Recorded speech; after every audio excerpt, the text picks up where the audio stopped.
Bien, hermanos, el domingo pasado concluimos una serie donde hablamos sobre quién mató a Cristo y por qué. ¿Se acuerdan?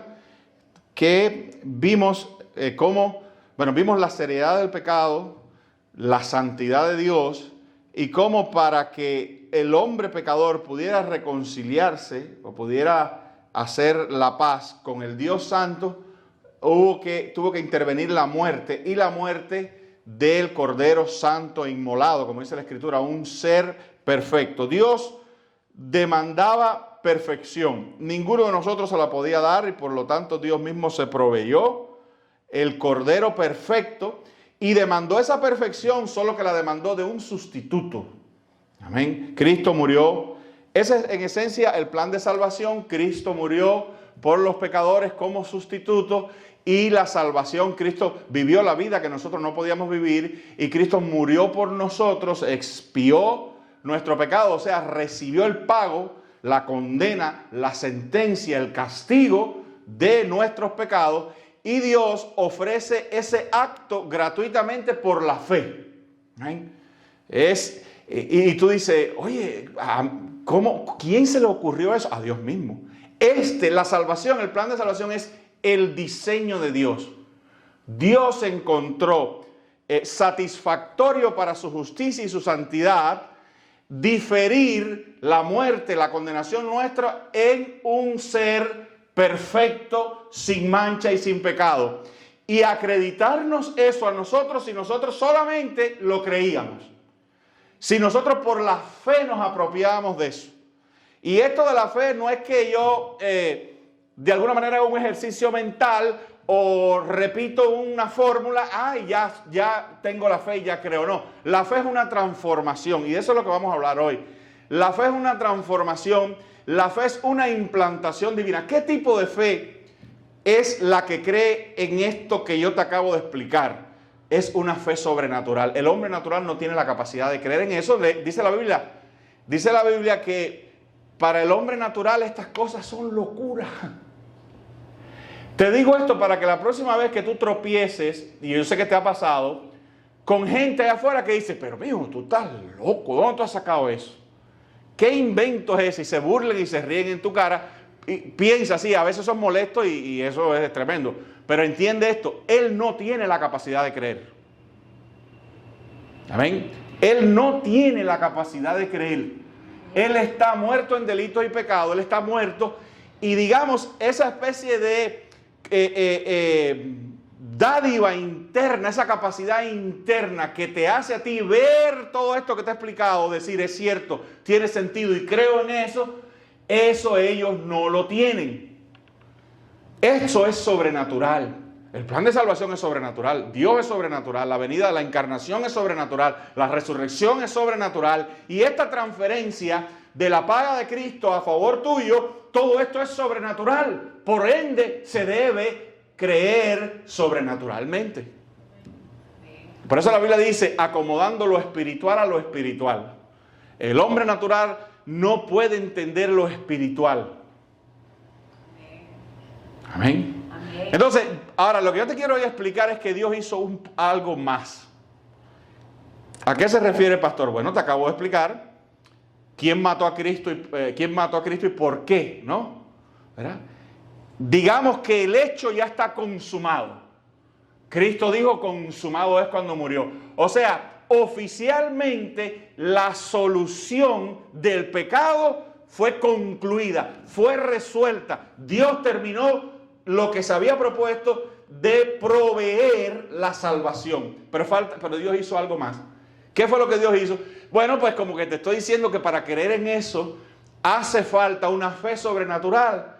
Dios también regaló, dio, impartió en los corazones de sus escogidos la fe capaz de conectar estas cosas. Entonces, Dios no solamente hizo lo necesario para tu salvación, Dios te puso lo necesario para que tú la agarraras en algún sentido, ¿verdad? Creyeras en Él, la entendieras. Amén. Entonces, de eso te quiero hablar hoy, de la fe en Jesús. Porque la fe en Jesús, y quiero decir algunas cosas importantes que tú tienes que entender, porque esto es contrario a lo que tiempo después de la Reforma se ha venido enseñando. Amén. Hoy en día se enseña de alguna manera que ahí está el mensaje de salvación, ahí está la predicación, ven adelante, acepta, todo el que venga, levante la mano, se arrodille y ya es salvo. Eso se ha enseñado.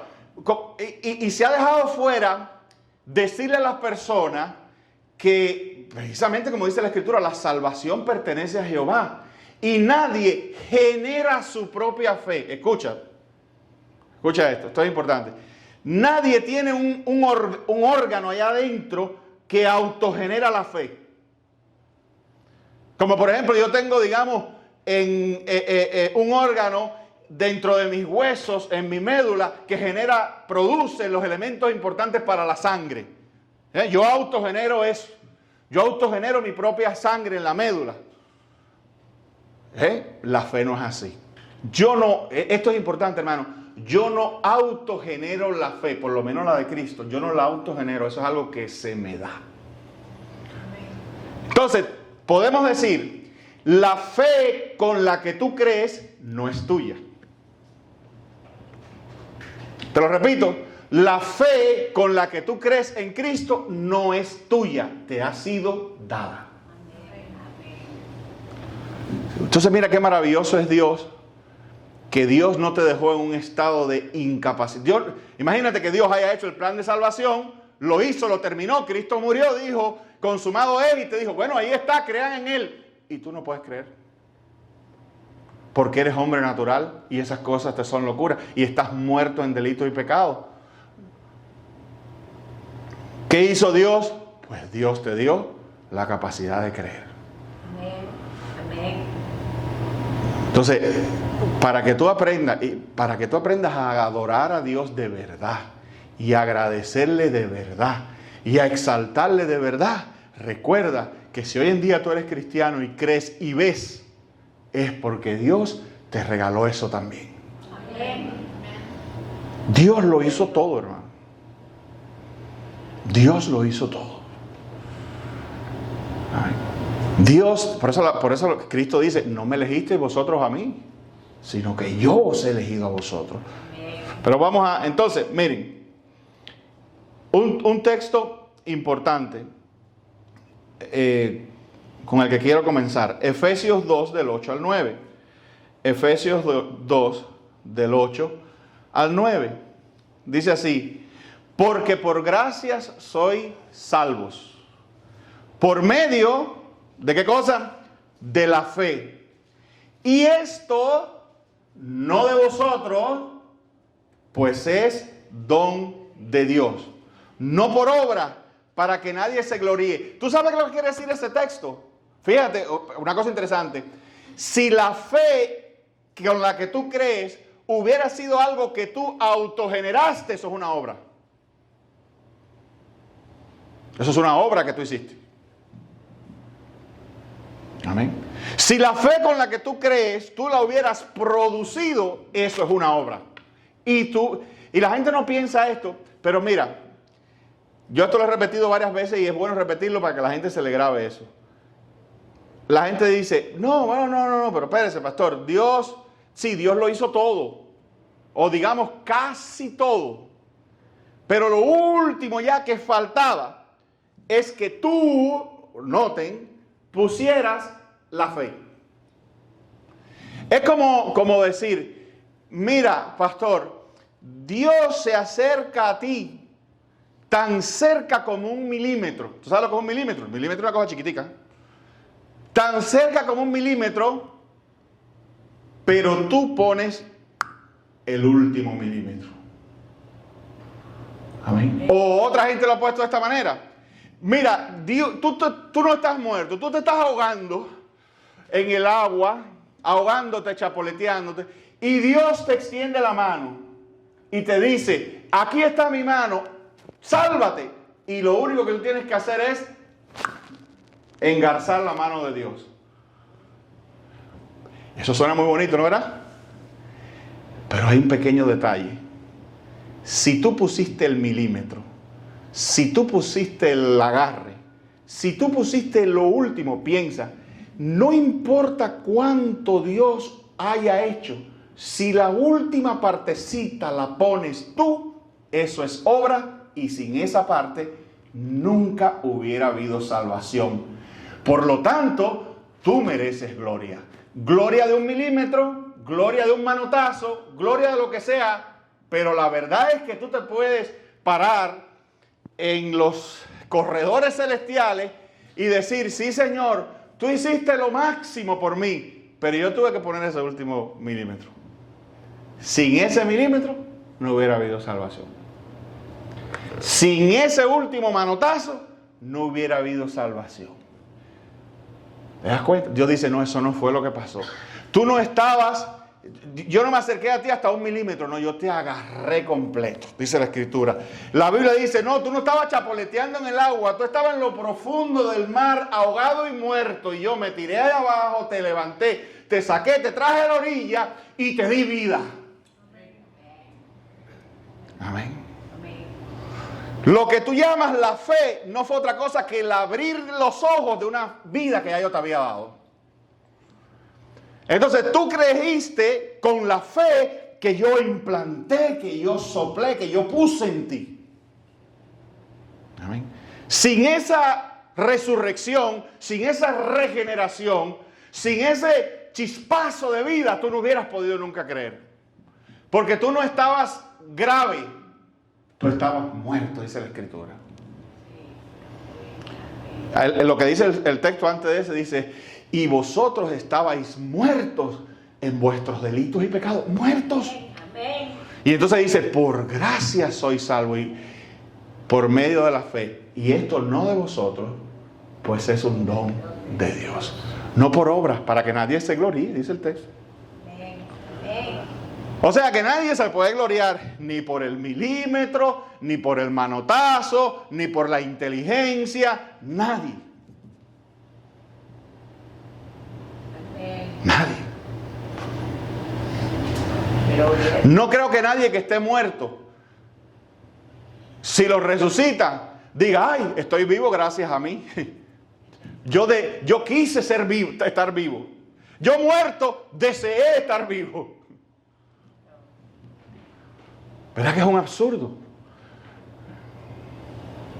Entonces, algo poderoso, transformador, ocurre en el muerto antes que crea. Por eso los cristianos tradicionalmente, aunque eso se ha perdido, los cristianos, sobre todo los cristianos a partir de la Reforma Protestante, los cristianos de la línea reformadora, creemos que el nuevo nacimiento antecede la fe. La persona es revivada primero y una vez vivo, cree entonces.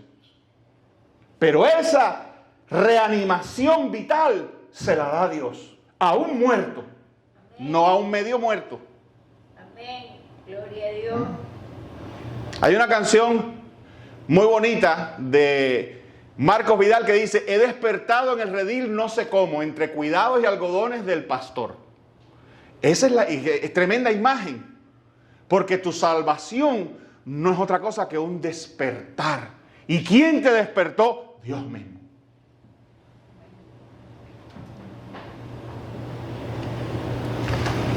Eso que tú llamas fe, para que operara en ti, tú primero tenías que haber estado vivo. ¿Y quién dio esa vida? Dios mismo. Entonces la fe, escúchame bien, la fe es el resultado inmediato de la resurrección, de la regeneración, de la obra del Espíritu Santo de sacarte de la muerte espiritual. Amén. Eso es pura doctrina reformada. Eso es pura doctrina que creyeron desde pues toda la línea, Pablo, Aquino, San Agustín, Calvino, Spurgeon, todos los grandes reformadores. Los puritanos fundadores de este país, todos creían. Esa fue históricamente la doctrina de la iglesia, que hoy en día se ha corrompido con la introducción del humanismo y el levantamiento de la importancia humana. No, Dios me puede salvar, pero yo tengo que creer. Tú tienes que creer, ven, cree. No, creer es el resultado de una obra de Dios primera en ti. Dios tiene que hacerla. Amén. Amén. Entonces, somos recuperados por Dios y perdonados. O sea, hemos sido recuperados de la chatarra. ¿Verdad? ¿Tú no has visto un carro de esos? A mí me gustan mucho esos programas. Había uno de unos canadienses, ya no lo están dando, creo que se llama Rust, no sé qué cosa. Que a mí me gustan esos programas donde van mecánicos y agarran carros viejos, todos desbaratados y oxidados de la chatarra, que ya no tienen a veces ni motor ni nada, y ellos lo sacan jalándolos con una grúa, lo meten en un hangar y lo sacan de ahí brillante. ¿Verdad?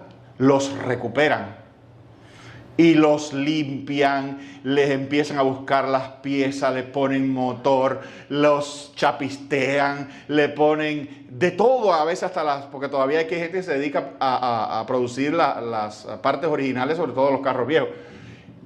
Y los recuperan y aquello sale con vida, brillante, lindo. A mí me encanta eso. Hay algo cristiano en eso. Igual que me gustan los Fixer Upper, ese otro show de que agarran una casa todo estartalá y la ponen que tú dejaras todo ahora mismo y te fueras a vivir para ahí, aunque sea en Alaska, ¿verdad? Hay algo cristiano en eso. Pues esas cosas nos gustan porque exactamente eso es lo que Dios hace con nosotros. Nosotros somos recuperados por Dios. Dios nos sacó de las chatarras. No estábamos medio funcionando. No es que estábamos funcionando con un pistón. No, estábamos totalmente acabados. Pérdida total. Sin motor, sin transmisión, oxidados en pecado. Eso es lo que dice la Escritura. Esa es la imagen. Muertos en delitos y pecados. Oxidados en todo lo feo y todo lo horrible. Y Dios nos sacó de ahí, ¿verdad? Y nos sacó ahí como un auto de lujo de 8 a todo dar. Amén. Amén. Entonces fuimos recuperados por Dios. Y esto es Dios quien lo hace. Mira esto.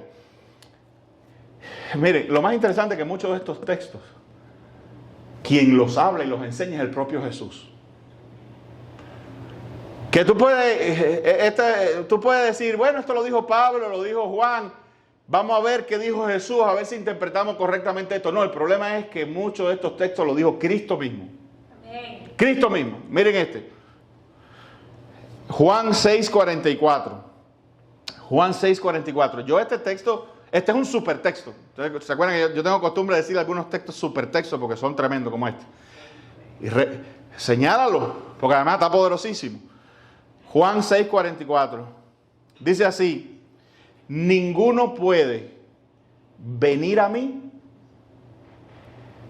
Pero deja que esa frase solo te penetre en el corazón porque la frase está tremenda. Oye lo que dice. Ninguno puede venir a mí.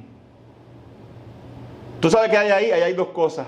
Ahí hay una negación universal y hay una incapacidad universal. Las dos cosas.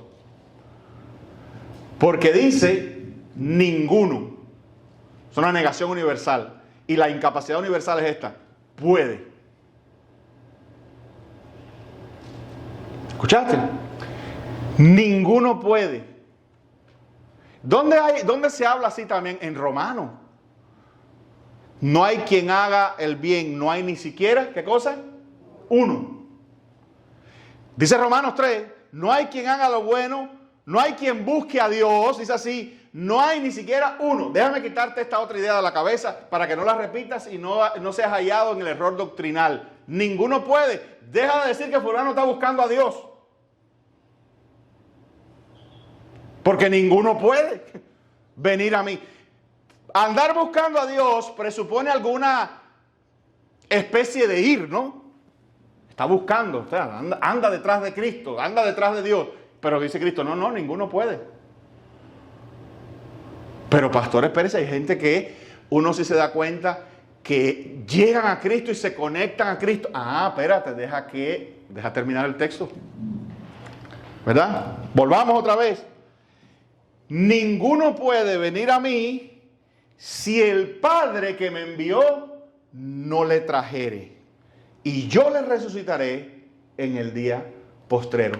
Ahora se introduce la modificación del ninguno puede. Ninguno puede, pero ¿quién sí puede? Dios.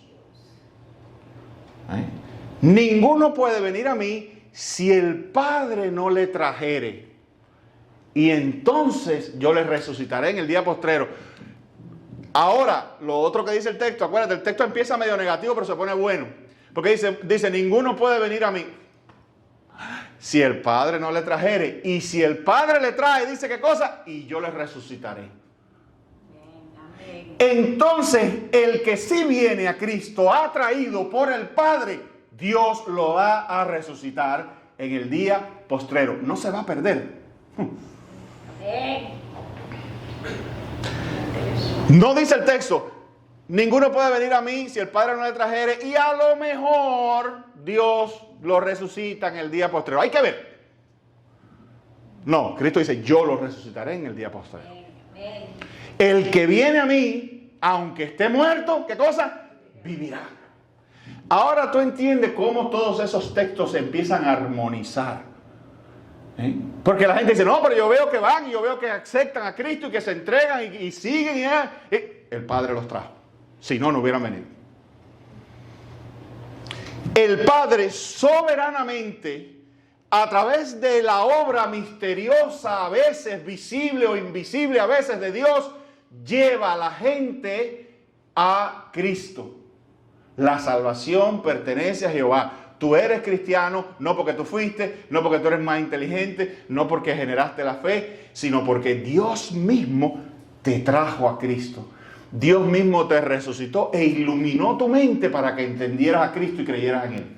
Amén. Amén. ¿Me hago entender? Amén. ¿Verdad? Cristo va a remachar esta idea en el versículo 65 de ahí mismo de Juan 6.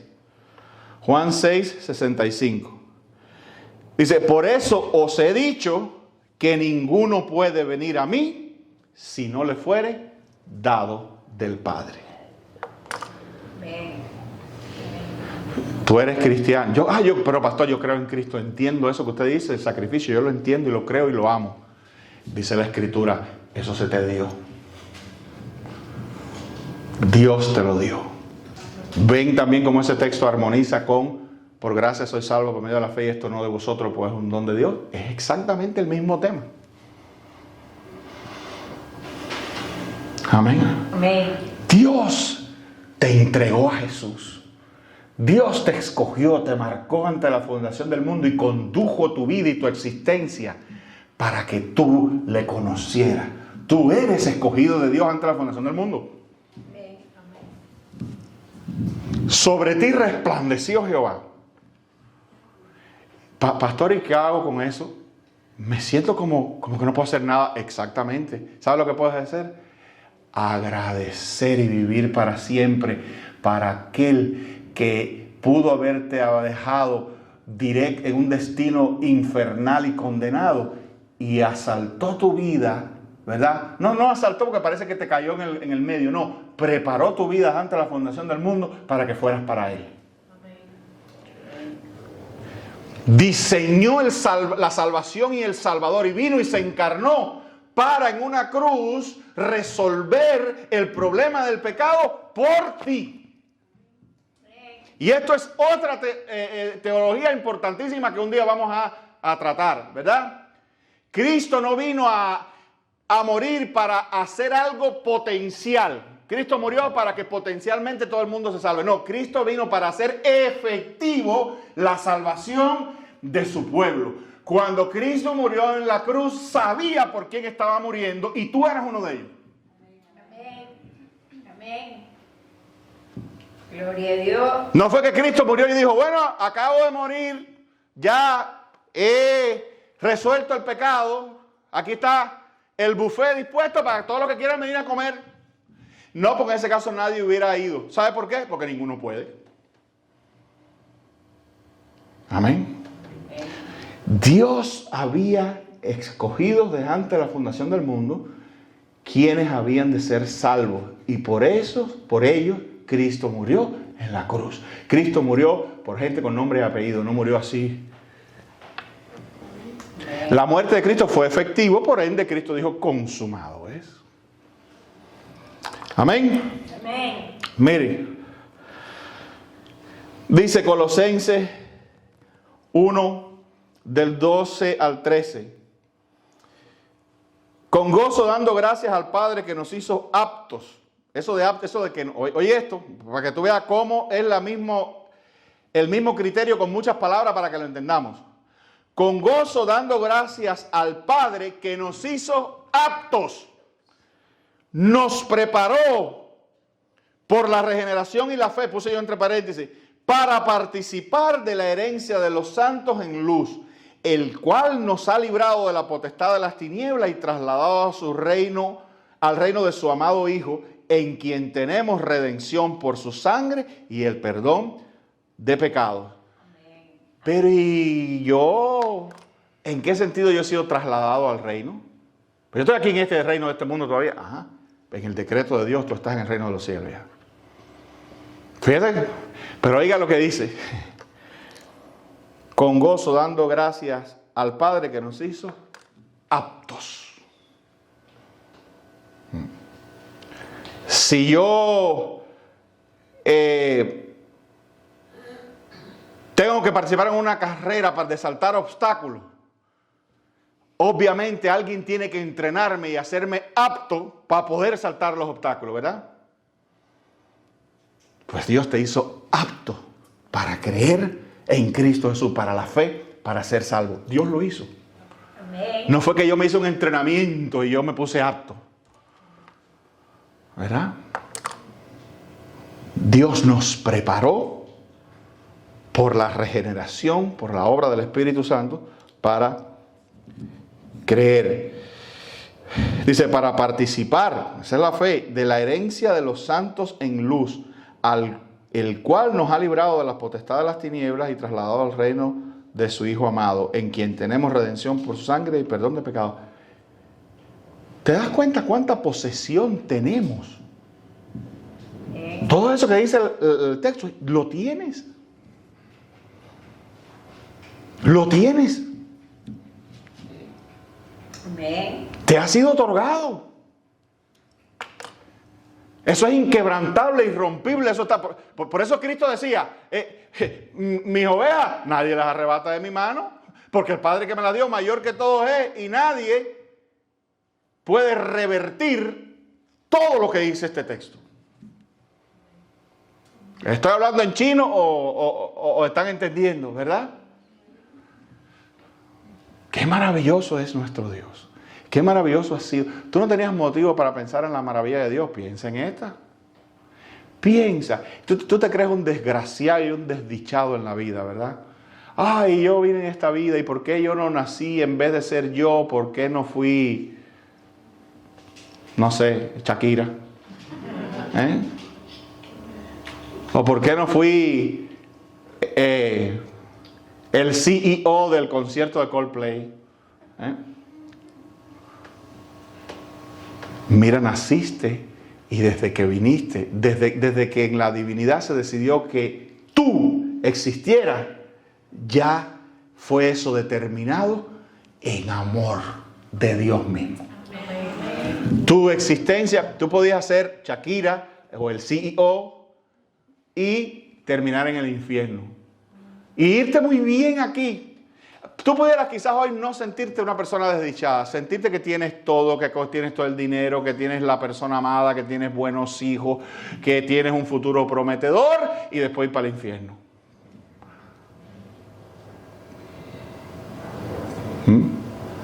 Y Dios hubiera determinado, qué bien que Dios en la eternidad hubiera determinado, ok, que viva muy bien y que tenga de todo, pero que termine en el infierno. O que Dios hubiera determinado, tú eres mío. Con amor eterno te he amado, por lo tanto te prolongué. ¿Sabes lo que quiere decir eso? Con amor eterno te he amado. Dios siempre te amó. Porque lo eterno no termina. Desde que tú existes, y hermano, léete Efesios, que Efesios lo dice, Efesios 1 está buenísimo. Desde que tú existes, dice la Escritura, que tú eres quien... Que fuiste escogido, que fuiste predestinado para conocer, y todo dice en amor. No te escogió Dios para completar un grupo. La Biblia no dice, no, Dios te escogió porque tú eras la estadística que hacía falta, o Dios te escogió porque Dios estaba haciendo un grupo con los hispanos y entonces te escogió a ti, pero le faltaba un hispano y te escogió a ti. No, dice en amor. De lo único que habla, no habla, fíjese, lo más interesante de ese texto, que ese texto no tiene un racional de Dios lo hizo porque te miró y vio que tú eras rubio y no sé, no, dice en amor. Amén. Es la única información que se te da. Es que tú eres su hijo y tú eres quien eres porque Dios te amó. Y eso no tiene mucha explicación, es una declaración lo que hay. Allá tú si lo crees o no lo crees. Allá tú si sigues por ahí creyendo que Dios te odia y que anda buscándote para pasarte la cuenta. Y que anda viendo a ver cuál es el primer error que tú haces para caerte encima. En ti está moverte en este mundo como que tienes un padre que es Dios y te ama, o que tienes un ogro en los cielos que anda viendo a ver dónde te coge.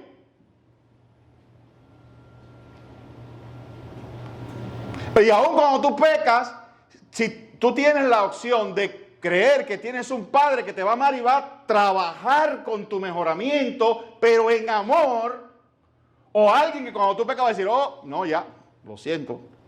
Lo siento porque cuando yo mandé a mi hijo a morir en la cruz, no sabía quién tú eras. Y ahora tú me has salido con eso.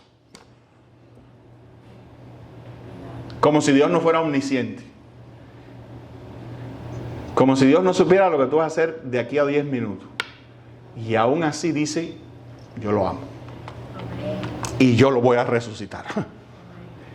Dios dice, yo me encargo. Yo soy todopoderoso. Yo sé lo que voy a hacer con él. Pero él no se me va a escapar. Yo he jurado, porque él, y he afirmado y prometido de que él o ella va a ser salvo. Amén, querido. Termino con este texto, después vamos a seguir. Segunda de Corintios 4:6. Segunda de Corintios 4:6. Oye, este es otro súper texto. Segunda de Corintios 4:6. Porque Dios, oigan las comparaciones, las asociaciones, oigan.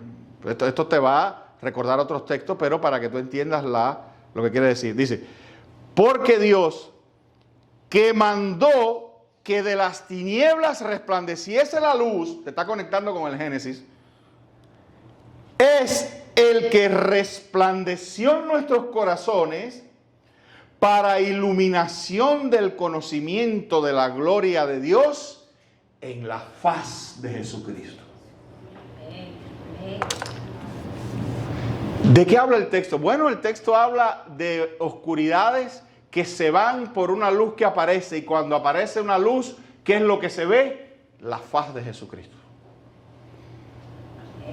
Y dice el texto, ninguno puede venir a mí si el Padre no le trajera. Y dice el texto, pero Dios, vamos a leerlo otra vez, que mandó que de las tinieblas resplandeciese la luz, es el que resplandeció en nuestros corazones para iluminación del conocimiento de la gloria de Dios en la faz de Jesucristo.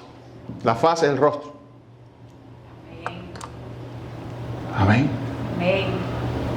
Él fue el que iluminó. Y está la palabra iluminar y conocimiento juntos, porque siempre significan lo mismo. Dios es el que iluminó, el que hizo que tu corazón en tiniebla ahora tuviera luz y viera al Cristo Salvador.